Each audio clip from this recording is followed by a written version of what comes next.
বুঝতে পারবে, চান্স পাওয়ার পর মনে করি বাপরে বাপ সবকিছু হয়ে গেছে, আমি বাংলাদেশের হিরো, মুই কি হনুরে। কিন্তু যখন অনার্স শেষ হয়ে যায়, অনার্স শেষ হওয়ার পর যখন ঢাকা বিশ্ববিদ্যালয় থেকে বের হয়, তখন চাকরি নাই। কেন? এখনো যারা তোমাকে চাকরি দিবে তারা বোকা নয়, তারা তোমার সার্টিফিকেট দেখার আগে তুমি যোগ্য কিনা তা দেখবে। যোগ্যের সাথে যদি সার্টিফিকেট হয় ফালিল্লাহিল হামদ, কিন্তু আগে দেখবে তুমি যোগ্য কিনা। যোগ্যতা হচ্ছে এমন জিনিস, মানুষের যদি যোগ্যতা থাকে, একটাও যদি সার্টিফিকেট না থাকে, তো তার যোগ্যতা তাকে আসমানে পৌঁছিয়ে দিবে। এই জন্য তোমাকে যোগ্যতা অর্জন করার চেষ্টা করতে হবে, যোগ্য হওয়ার চেষ্টা করতে হবে। আর সার্টিফিকেট যদি লাগেই, তাহলে শুধু আলেমের জন্য ভালো সার্টিফিকেটের চেষ্টা করতে হবে।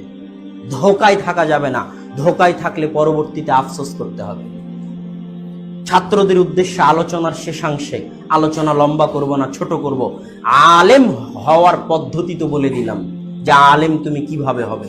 কিন্তু আলেম হওয়ার এই লম্বা রাস্তায়, এই দীর্ঘ রাস্তায় কি কি বৈশিষ্ট্য তোমাদের জন্য জরুরি, কি কি কাজ তোমাদের জন্য জরুরি, তার 1 নাম্বার হচ্ছে সময়। একটা কথা মনে রাখবে, ছোট থেকে ছোট ছেলেরাও বুঝতে পারবা কথাটা, যে একজন গরিবকেও আল্লাহ প্রত্যেকদিন 24 ঘন্টা দেয়, একজন ধনীকেও আল্লাহ প্রত্যেকদিন 24 ঘন্টা দেয়। যার হাত পা ঠিক আছে তাকেও আল্লাহ 24 ঘন্টা দেয়, যার হাত পা লুলা ন্যাংড়া কানা তাকেও আল্লাহ 24 ঘন্টা দেয়।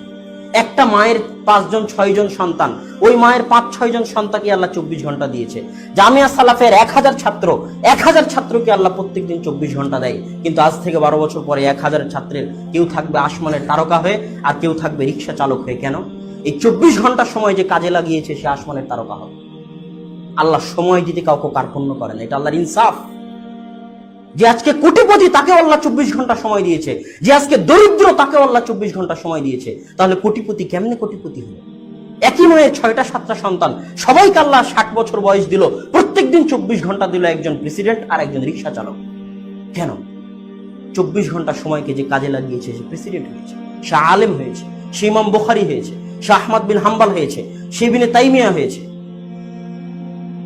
আমি যদি তোমাকে জিজ্ঞেস করি তোমার বাড়ি কোথায়, তুমি বলবো আমার বাড়ি বগুড়া, তুমি বলবো আমার বাড়ি গাইবান্ধা, তুমি বলবো চাঁপাইনবাবগঞ্জ। আমি বলবো ভুল কথা, তুমি ভুল বলতেছো, তোমার বাড়ি বগুড়া, গাইবান্ধা, চাঁপাইনবাবগঞ্জ নয়। আমার জন্মসাল 1993, আমার বাড়ি 1993 থেকে নিয়ে যতদিন আমি বাঁচবো এটা আমার বাড়ি। এই সময়টার মধ্যে আল্লাহ আমাকে পাঠিয়েছে। এই সময় আমি মদিনাতেও থাকতে পারি, এই সময় আমি বাংলাদেশেও থাকতে পারি, এই সময় আমি ঢাকাতেও থাকতে পারি। আমার আসল বাড়ি হচ্ছে আমার সময়। তুমি যদি 2000 সালে জন্মগ্রহণ করো আর যদি 2080-তে তোমার মৃত্যু লেখা থাকে, তাহলে তোমার বাড়ি হচ্ছে 2000 থেকে 2080 সাল। এই সময়ের মধ্যে আল্লাহ তোমাকে পাঠিয়েছে। এই সময়ের মধ্যে তুমি জামিয়া সালাফিয়াতেও থাকতে পারো, তোমার গাইবান্ধার বাড়িতেও থাকতে পারো। তোমার আসল বাড়ি হচ্ছে তোমার সময়। ইয়া ইবনে আদম আন্নাকা ওয়াক্তুন আন্নাকা আইয়াম, হে আদম সন্তান তুমি হচ্ছে সময়। তোমার জীবন হচ্ছে সময়, তোমার জীবনের অপর নাম হচ্ছে সময়, তোমার থাকার বাড়ি হচ্ছে সময়, সবকিছুই সময়। যে সময়কে কাজে লাগাবে সে একদিন বড় হবে, আর যে সময়কে কাজে লাগাবে না সে বড় হতে পারবে না। আন্নাল ওয়াক্তা সাইফুন, সময় হচ্ছে তরবারির মতো। ইন তাকতাহু ইল্লা তাকতাহু ফাইন্নাহু ইয়াকতাউ, যদি সময়কে তুমি না কাটো তাহলে সময় তরবারির মতো তোমাকে কেটে দিবে।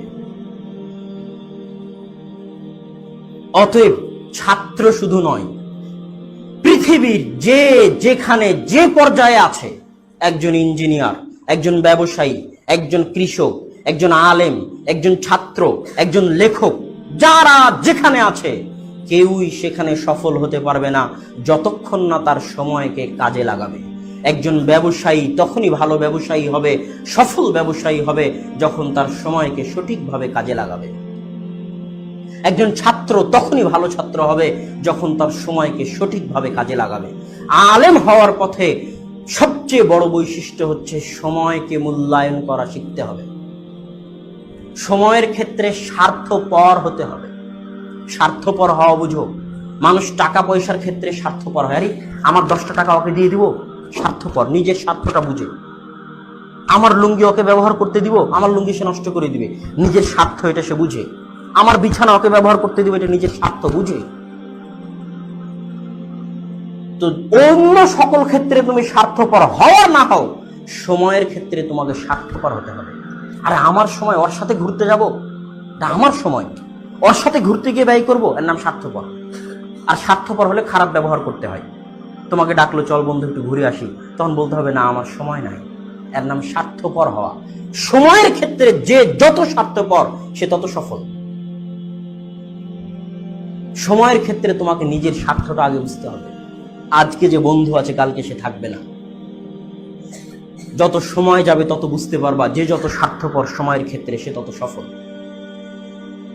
সময়ের ক্ষেত্রে আরো একটা জিনিস মাথায় রাখতে হবে, টাইম ম্যানেজমেন্ট। আমি যদি এখানে টাকার নোট ছিটিয়ে দিই আর টাকার পয়সা ছিটিয়ে দিই, তো একটা ছাত্র শুধু পয়সাগুলো কুড়ালো, একই সময় লাগতেছে, আর আরেকটা ছাত্র শুধু নোটগুলো কুড়ালো, একই সময় লাগতেছে। সময় একই, দুইজনই 10 ঘন্টা যাবত একজন নোট কুড়ালো আর একজন পয়সা কুড়ালো। যে পয়সা কুড়িয়েছে সে 10 ঘন্টা পয়সা কুড়িয়ে 100 টাকা জমা করতে পারবে কিনা সন্দেহ, আর যে নোট কুড়িয়েছে সে 10 ঘন্টা পরিশ্রম করে কয়েক লক্ষ টাকা কুড়াতে পারে। একজন কাঠুরিয়া মাঠে জঙ্গলে কাঠ কাটতে গেল, দুইজনই 2 ঘন্টা যাবত কাঠ কাটলো, একজন আরেকজনের চেয়ে বেশি কাঠ কেটেছে, অথচ 2 ঘন্টা দুইজনই দিয়েছে। কেন?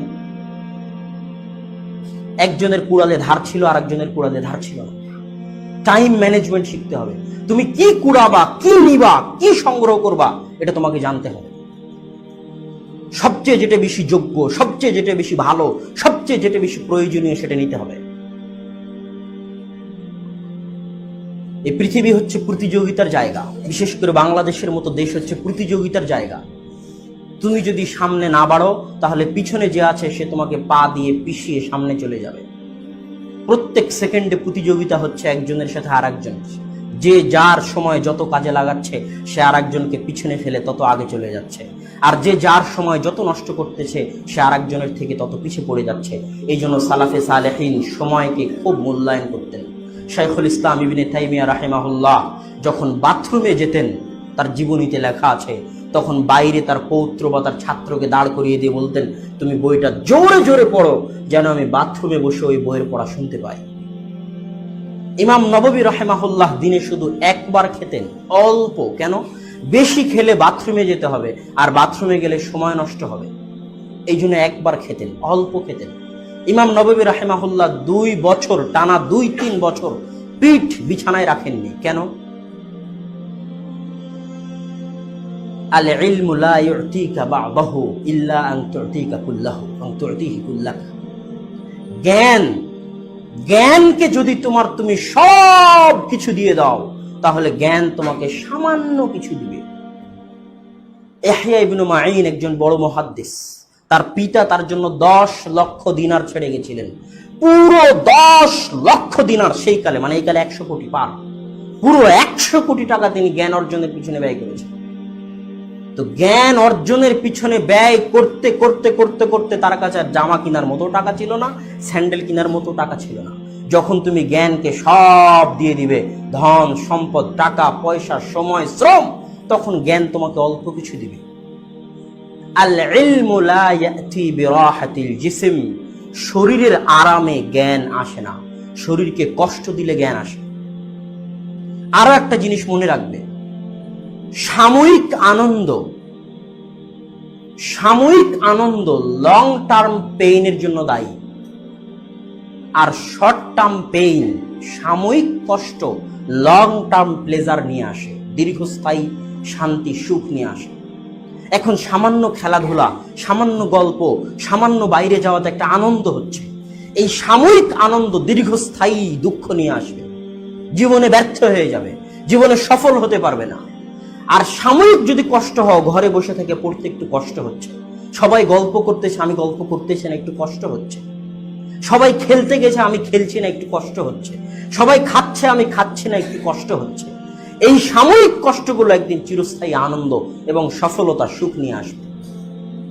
অতএব আমরা আলোচনা করছিলাম যে আলেম হওয়ার পথে সবচেয়ে বড় 1 নম্বর বৈশিষ্ট্য হচ্ছে সময়কে মূল্যায়ন করতে হবে। 2, পরিশ্রম করতে হবে, যে যত পরিশ্রমী সে তত সফল। 3, দীর্ঘদিন পড়াশোনা করতে হবে, লেগে থাকতে হবে, শুরু করলে ছাড়া যাবে না, লেগে থাকতে হবে, অল্প করে হলেও। 4, জুনুন, পাগলামি থাকতে হবে। একজন মা যদি তার সন্তানকে হারিয়ে দেয়, তাহলে ওই সন্তানকে পাওয়ার জন্য মা যেমন পাগল হয়ে যায়, ইলমের জন্য যে এরকম পাগল হতে পারবে সে আলেম হবে। জুনুন, ইলমের জন্য পাগলামি, ভালোবাসা থাকতে হবে যে আমি ইলম অর্জন করেই ছাড়বো। একটা মানুষকে আমি যদি তোমাকে পানির মধ্যে ডুবিয়ে ধরি, পদ্মা নদীতে যদি তোমাকে ডুবিয়ে ধরি এবং তোমাকে ডুবে ঠেসে ধরে আছি, মনে করো, কল্পনা করো যে আমি তোমাকে পদ্মা নদীতে পানিতে ডুবিয়ে ঠেসে ধরে আছি, এখন পদ্মা নদীর ওই পানিতে তুমি ডুবে মারা যাচ্ছ, অথই সমুদ্রে তুমি হাবুডুবু খাচ্ছ। এখন বাঁচার জন্য যেমন তুমি পাগল হয়ে গেছো, জান প্রাণ দিয়ে ছটফট করতেছো, যে ইলমের জন্য এরকম পাগল হতে পারবে সে আলেম হবে। কথা মনে হয় বুঝাতে পারি। জুনুন থাকতে হবে ইলমের জন্য, পাগল হয়ে যেতে হবে ইলমের জন্য, তাহলে আলেম হবা, জ্ঞানী হবা। সর্বোপরি উস্তাদ এবং শিক্ষকদের দোয়া থাকতে হবে। সম্মানিত ছাত্র ভাইদের নিকটে আমি অনুরোধ করব, আল্লাহ সুবহানাহু ওয়া তাআলা যেন আমাদেরকে আমাদের নিজেদের সময়কে মূল্যায়ন করতো, সালাফে সালেহিনকে রোল মডেল হিসেবে গ্রহণ করতো, অত্যাধিক পরিশ্রম করার মাধ্যমে আলেম হওয়ার তৌফিক দান করেন। আল্লাহুম্মা আমিন।